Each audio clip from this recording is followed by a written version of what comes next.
नमो तस्य भगवतो अरहतो सम्मा सम्बुद्धस्य। मैं सर्वप्रथम मंच पर आसीन धम्म गुरुओं को वंदना बोलता हूं और उसके बाद इधर बोधिसत्व बाबा साहब, राष्ट्रपिता ज्योतिबा फुले, आज जिनकी हम 146वीं जयंती मना रहे हैं, पेरियर ईवी रामास्वामी, राजऋषि छत्रपति साहू जी महाराज, उत्तर भारत के पेरियार ललई सिंह यादव, अमर शहीद वीरांगना अवंतीबाई लोधी, लोक माता अहिल्याबाई होलकर को मैं नमन करता हूं, संबोधित करता हूं। आज के कार्यक्रम के अध्यक्ष माननीय विजयपाल सिंह जी, मुख्य अतिथि डॉक्टर बीपी मौर्य जी, विशिष्ट अतिथि में अतर सिंह पाल जी, डॉक्टर वीएन राजवंशी जी, अशोक कुमार साक्य जी, भरत सिंह लोधी जी, ऋषिपाल यादव जी, हमारे बीच से अभी चले गए हैं कानूगो साहब, राजवीर सिंह प्रधान जी, सुखवीर सिंह फौजी जी। विषय मुझे दिया गया है डॉक्टर भीमराव अंबेडकर और उनकी राजनीति, लेकिन विषय पर आने से पहले मैं जिनके विषय में मुझे बात करनी है उनके ही एक प्रसिद्ध कोटेशन के साथ आप लोगों के सामने मुखातिब होऊंगा। और आज का दिन जो इतना महत्वपूर्ण है, हमारे बीच से किस तरह से उसे गायब किया गया और हमारे बीच कौन लेके आया, उस पर भी बात करूंगा। आज सरकारी कार्यालयों में, विद्यालयों में एक काल्पनिक देवता के नाम से अवकाश घोषित किया गया है। शायद आप लोग जानते हैं,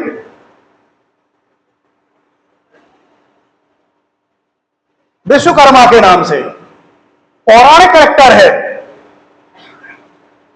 पौराणिक कैरेक्टर का मतलब यह है कि यीशु के जन्म से पहले का है वो, और यीशु के जन्म के बाद से ईस्वी सन शुरू हुआ है, तारीखी कैलेंडर शुरू हुआ है। फिर 17 सितंबर उसका जन्मदिन कैसे हो गया? आखिर क्यों? किसको दबाने के लिए विश्वकर्मा को 17 सितंबर पर लाया गया? हमारे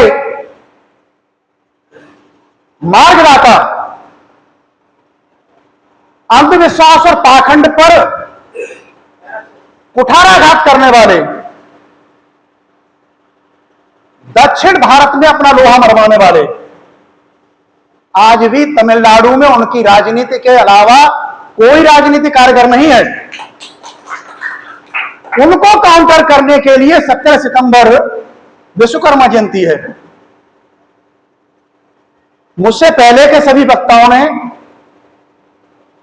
पेरियर ईवी रामास्वामी पर काफी बातें रखी। बाबा साहब ने कहा था कि जो अपना इतिहास नहीं जानता है वो इतिहास नहीं बना सकता है। तो सबसे पहले हमें अपने इतिहास को जानना है। मेरा अपना मानना है कि भारत की सच्चाई है जाति पूरे भारत में, और यहां चाहे धर्म हो चाहे राजनीति हो, सब जाति के आधार पर चलती है। तो मैं जानना चाहूंगा कि हमारे जो पेरियर ईवी रामास्वामी जिस वर्ग से दक्षिण में बिलोंग करते हैं, उस जाति से कितने लोग हैं यहां? मेरा मानना है उंगली पर गिनने वाले होंगे। क्यों पाल साहब?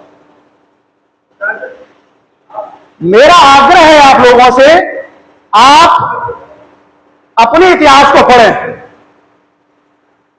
अपने बच्चों को इतिहास पढ़ाएं। आप क्या समझ रहे हैं? ये जो तथाकथित हिंदू धर्म कहें या वैदिक कहें, किसके आधार पर चल रहा है? ये उसी जाति अहंकार के, जाति गौरव के आधार पर चल रहा है। गिनी चुनी जातियां हैं, वो पूरे के पूरे भारत को, पूरे के पूरे भारत के जनमानस को बेवकूफ बनाए हुए हैं, और आपका जो असली इतिहास है उससे आपको महरूम किए हुए हैं। मैं अपने नाम के साथ जाटव लिखता हूं, रामेश्वर दास जाटव लिखता हूं। मेरे विद्यालय में, मीडियम इंटर कॉलेज में लेक्चरर हूं, इंग्लिश में हूं। जब बच्चे मुझे जानते हैं तो कम से कम उन बच्चों के अंदर यह हौसला होता है कि मेरी जात का एक टीचर है, लेक्चरर है, अगर मेरे सामने कोई समस्या आएगी तो मेरा टीचर, मेरा गुरु मेरी मदद करेगा। इसलिए हमें जाति छुपाने की जरूरत नहीं है। सपोज दैट अगर मैं जाति ना लिखूं तो क्या मेरे जो सहकर्मी हैं, क्या वो नहीं जानेंगे कि रामेश्वर दास जाटव है? जानेंगे।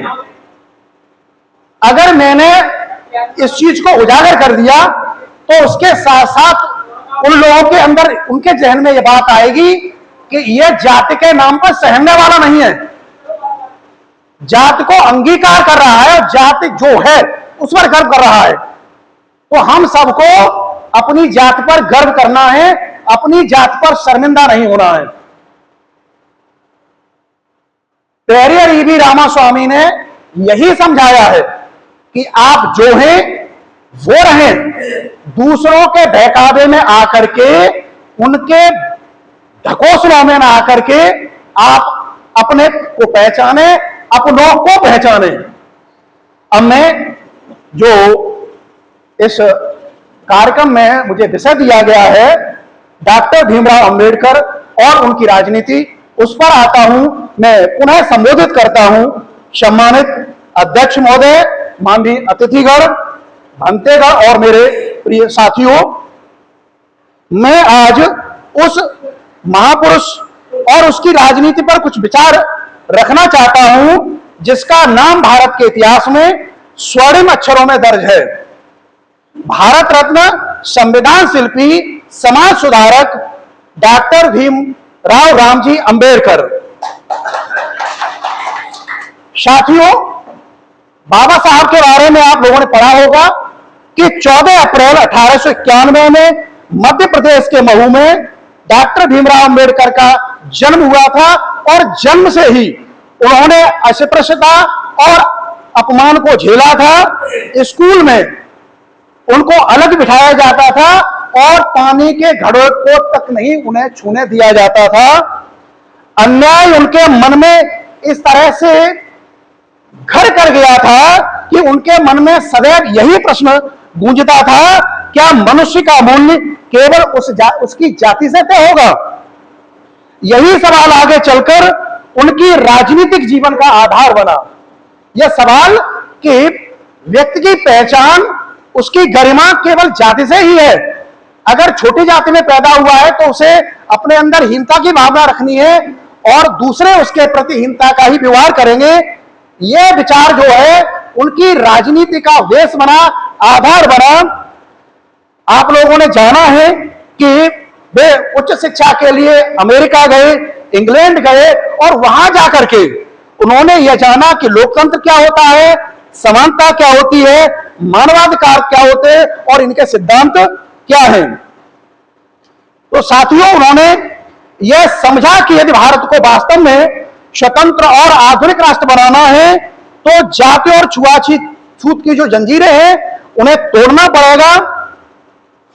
डॉक्टर भीमराव अंबेडकर का स्पष्ट मत था, केवल राजनीतिक लोकतंत्र काफी नहीं है, जब तक सामाजिक और आर्थिक लोकतंत्र स्थापित नहीं होगा तब तक स्वतंत्रता अधूरी है।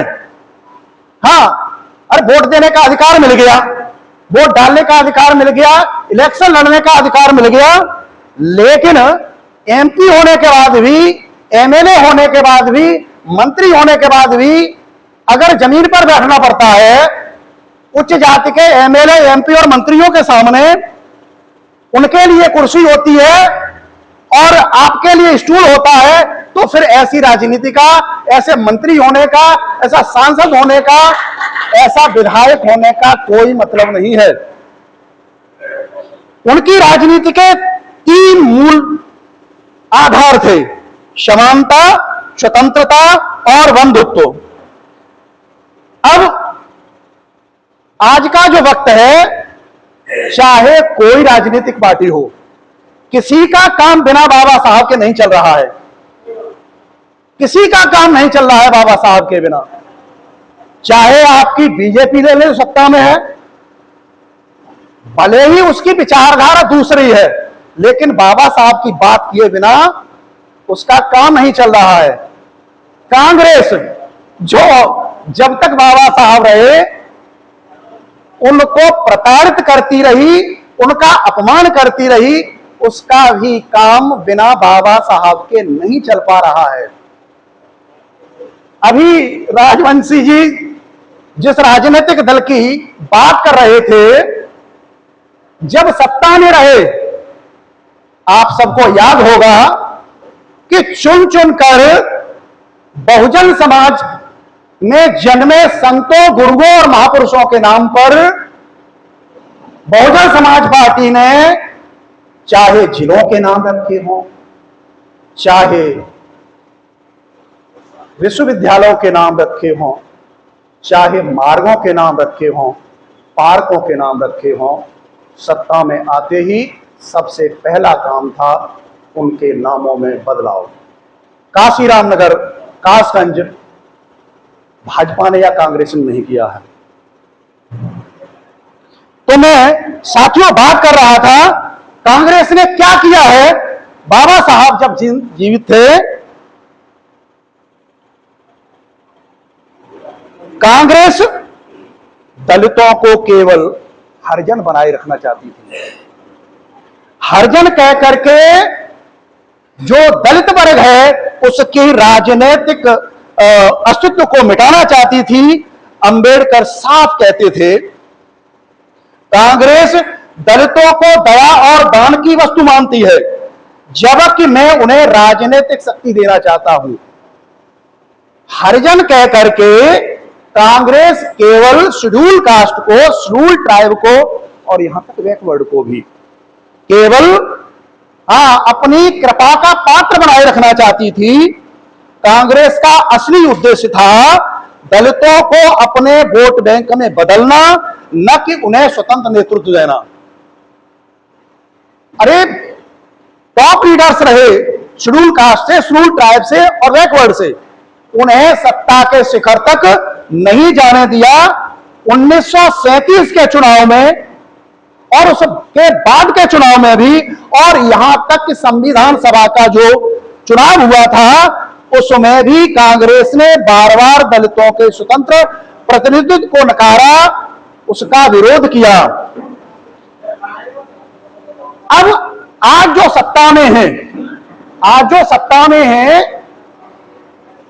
भारतीय जनता पार्टी, जिसकी जननी है हिंदू महासभा और आरएसएस, उसका क्या दृष्टिकोण था बाबा साहब की राजनीति के लिए।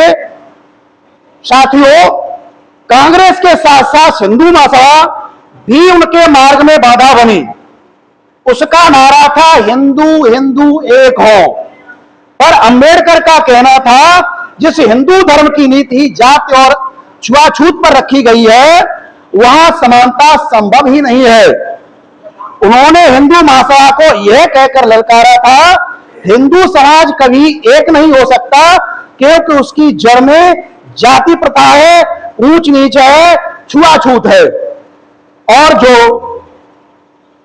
आरएसएस है, वर्तमान सरकार की जननी, आरएसएस के बारे में राष्ट्रीय स्वयंसेवक संघ का एजेंडा भी हिंदू राष्ट्र का है, जबकि बाबा साहब भारत को लोकतांत्रिक धर्मनिरपेक्ष गणराज्य बना गए अपने संविधान में, परंतु यह राष्ट्र समानता और न्याय पर नहीं बल्कि मनुवादी जातिवादी व्यवस्था पर आधारित होगा अगर भारत हिंदू राष्ट्र होता है।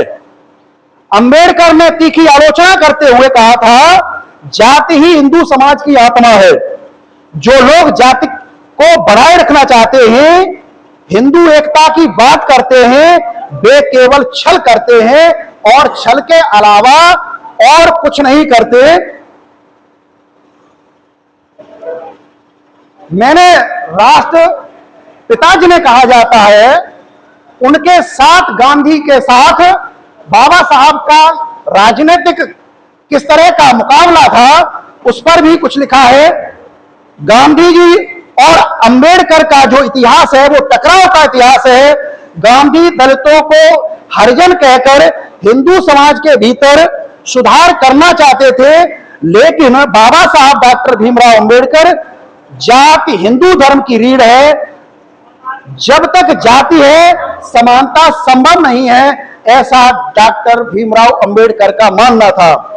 1932 में पूना पैक्ट जो हुआ, उसमें गांधी जी चाहते थे कि दलित हिंदू धर्म के भीतर हो, जबकि डॉक्टर भीमराव अंबेडकर दलितों को स्वतंत्र राजनीतिक पहचान दिलाना चाहते थे। अब मैं बात करता हूं, आज जिनकी जयंती है, पेरियर ईवी रामास्वामी के साथ बाबा साहब डॉक्टर भीमराव अंबेडकर के राजनीतिक रिश्ते क्या थे।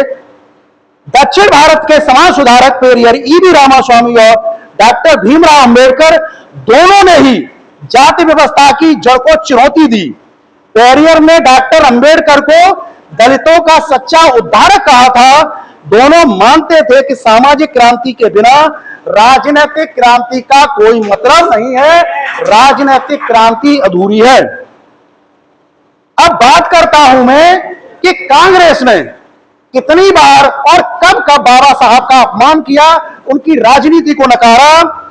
मित्रों, डॉक्टर अंबेडकर ने आजाद भारत के पहले कानून मंत्री के रूप में जब हिंदू कोड बिल पेश किया, यह हिंदू कोड बिल महिलाओं को संपत्ति, तलाक, उत्तराधिकार में बराबरी दिलाने वाला था। यह भारतीय समाज के वास्तविक सामाजिक क्रांति का आरंभ था। कांग्रेस ने ही इस बिल को ठंडे बस्ते में डाल दिया था। हिंदू महासभा ने सड़कों पर उतरकर, हाँ, जो आज सरकार है उसकी जो मदर है, उसने हिंदू महासभा ने सड़कों पर उतरकर इसका हिंसक विरोध किया था। हाँ, मारकाट पर उतारू थी हिंदू महासभा तो हिंदू कोर्ट बिल के खिलाफ। संसद में उन्होंने अपमानित किया, गालियां दी और उनके सुधारों के प्रयास को कुचल दिया था। आखिरकार गहरी पीड़ा के साथ डॉक्टर भीमराव अंबेडकर ने 1951 में कानून मंत्री के पद से त्यागपत्र दे दिया था। उनका कहना था, मैं उस सरकार में नहीं रहूंगा जो सामाजिक न्याय की ओर एक कदम भी नहीं बढ़ना चाहती है। अब राजनीतिक रूप से बाबा साहब ने जो संगठन बनाए, उनकी बात करता हूं मैं। दलितों और मजदूरों के लिए उन्होंने कई संगठन बनाए। 1924 में बहिष्कृत हितकारिणी सभा बनाई, 1936 में स्वतंत्र मजदूर दल बनाया, 1942 में शेड्यूल कास्ट फेडरेशन बनाया, 1956 में भारतीय गणराज्य पार्टी बनाई। उनका मानना था कि बिना राजनीतिक शक्ति के दलित समाज की मुक्ति संभव नहीं है। अब मैं बात करता हूं, उस समय जिन दलों के पास शक्ति थी, उन्होंने बाबा साहब के साथ क्या किया, किस तरह से कदम कदम पर उनका अपमान किया। 1952 की बात हो या 1954 की बात हो, चुनावों में डॉक्टर भीमराव अंबेडकर जी को हार का सामना करना पड़ा, लेकिन यह केवल उनकी व्यक्तिगत हार नहीं थी, बल्कि कांग्रेस की सोची समझी रणनीति का परिणाम था। कांग्रेस का उद्देश्य केवल उन्हें हराना नहीं था, बल्कि उनको अपमानित करना भी था। मैं सिद्ध करता हूं किस तरह से कांग्रेस का उद्देश्य उन्हें अपमानित करना था। कांग्रेस ने उनके खिलाफ उनका जो अपना निजी सचिव था NS काजोलकर, उसी को उम्मीदवार बनाया और पूरी की पूरी कांग्रेस और सरकार संसाधन काजोलकर को जिताने के लिए और बाबा साहब को हराने के लिए जुट गए थे। 1954 के उपचुनाव में भी यही रणनीति कांग्रेस ने अपनाई। डॉक्टर भीमराव अंबेडकर ने खुद कहा कि मेरी हार नहीं है, उन विचारों की हार है जिनके लिए मैं संघर्ष कर रहा हूं। लेकिन उन्होंने कहा कि विचार कभी मरते नहीं हैं। संविधान सभा में मसौदा समिति के वो अध्यक्ष थे। इस रूप में उन्होंने जब काम किया तो उन्होंने समानता, धर्मनिरपेक्षता, सामाजिक न्याय की गारंटी देने वाला एक संविधान बनाया। उन्होंने चेतावनी दी थी, राजनीतिक लोकतंत्र तभी टिक सकता है जब उसके आधार में सामाजिक लोकतांत्रिक नींव रखी गई हो। अब बाबा साहब को बौद्ध धर्म का पुनर्जागरक कहा जाता है। हम लोगों के बीच में जो वास्तविक रूप में आज जो बौद्ध धर्म है वो बाबा साहब की वजह से ही है। बाबा साहब का मानना था कि राजनीति और धर्म भले ही अलग अलग दिख रहे हो लेकिन दोनों इंटरकनेक्ट होते हैं। धर्म भी वही जिंदा रहता है जो राजनीति के संरक्षण में होता है। तो जब उन्होंने देखा कि कांग्रेस दलितों को दान की राजनीति में बांधे रखना चाहती है, हिंदू महासभा दलितों को हिंदू धर्म की बेड़ियों में कैद रखना चाहती है और आरएसएस दलितों को मनवादी हिंदू राष्ट्र की राजनीति में फंसाना चाहती है, तो उन्होंने घोषणा की। सबको मालूम है क्या कहा उन्होंने, मैं हिंदू के रूप में पैदा हुआ हूं परंतु हिंदू के रूप में मरूंगा नहीं। 14 अक्टूबर 1956 को नागपुर में लाखों अनुयायियों के साथ बोधिसत्व बाबा साहब ने बौद्ध धर्म स्वीकार किया। यह केवल धार्मिक परिवर्तन नहीं था बल्कि सामाजिक और राजनीतिक बदलाव था। साथियों, मैं निष्कर्ष के रूप में कहना चाहूंगा कि डॉक्टर भीमराव अंबेडकर की राजनीति सत्ता प्राप्त करने की राजनीति कतई नहीं थी। यह जाति और अन्याय को तोड़ने की राजनीति थी। उन्होंने कांग्रेस की चालाकियों, हिंदू महासभा और आरएसएस की मनवादी राजनीति को चुनौती दी। संविधान, आंदोलन, हिंदू कोर्टविल और धर्मांतरण, चारों रास्तों से उन्होंने शोषित समाज को मुक्ति दिलाने की कोशिश की। आज उनकी राजनीति हमें यह संदेश देती है, विचार और आदर्श चुनावी आंकड़ों से बड़े होते हैं। हमारी जिम्मेदारी है, हम सबकी जिम्मेदारी है कि उनके विचारों को अपनाकर भारत को सचमुच न्याय, समानता, बंधुत्व पर आधारित एक राष्ट्र बनाएं। यहां तक सुनने के लिए मैं आप सब लोगों को धन्यवाद देता हूं। हालांकि मैं इंग्लिश का लेक्चरर हूं लेकिन हिंदी में लिखने की मुझे रुचि है और ग्रुप में जिन ग्रुपों में जुड़ा हुआ हूं अक्सर मैं अपनी कविताएं ठेलता रहता हूं। तो आज सुबह ही महामानव पेरियर ईवी रामास्वामी के लिए एक कविता लिखी। अगर आप लोगों की अनुमति हो तो मैं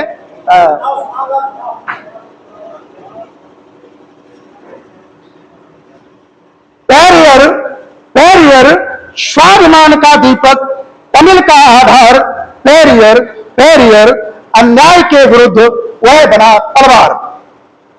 इरोड़ की धरती का सपूत महान, अन्याय से लड़ने को बड़ा प्रखर। धन वैभव था पर मन रहा परेशान, जात के बंधन ने दिए उसे जहर।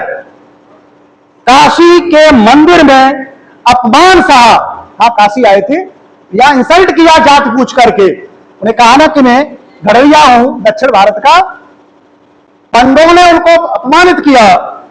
क्या लिखा मैंने? काशी के मंदिर में अपमान सहा, मन में विद्रोह उठा, ज्वार ज्वार की तरह से विद्रोह उठा। कांग्रेस में भी रहे, कांग्रेस छोड़, नई राह रचना, स्वाभिमान की मसाल पुकार, न पूजा का धोखा न ईश्वर का डर, तर्क और विज्ञान ही बना उसका धर्म। मूर्ति और कर्मकांड को दी ललकार, अंधविश्वास का कर दिया उसने क्रियाकर्म। नारी के जीवन में उजियारा भरा, शिक्षा और स्वतंत्रता का दिया उपहार। बाल विवाह, दहेज, विधवा के बंधन टूटे, खुला समानता का द्वार। ब्राह्मण वर्चस्व को उसने ललकारा, समानता का दीपक जलाया अपार। द्रविड़ अस्मिता का प्रहरी कहलाया, हिंदी का थोपन न किया स्वीकार। हाँ, दक्षिण भारत में उस समय भी हिंदी थोपने की कोशिश की गई, लेकिन पेरियर ईवी रामास्वामी ने उसको नकार दिया। पत्र पत्रिकाओं से जग को किया प्रखर। क्या क्या लिखा उन्होंने? कुंदी, अरसू, विदुथालाई, गूंजे पुकार, हर लेख हर भाषण बना सत्य का तीर। जागा तमिल समाज विवेक साकार, नास्तिक कहलाया पर सत्य का पथिक। जन जन के जीवन में बन गया प्रकाश। आलोचनाएं आई, विवाद हुए अनेक, फिर भी इतिहास ने दिया उसे विश्वास। पेरियर पेरियर स्वाभिमान का दीपक, तमिल का आधार। पेरियर पेरियर अन्याय के विरुद्ध बना हुआ तलवार। एक बार पुनः सभी को मेरा जय भीम, नमो बुद्धाय।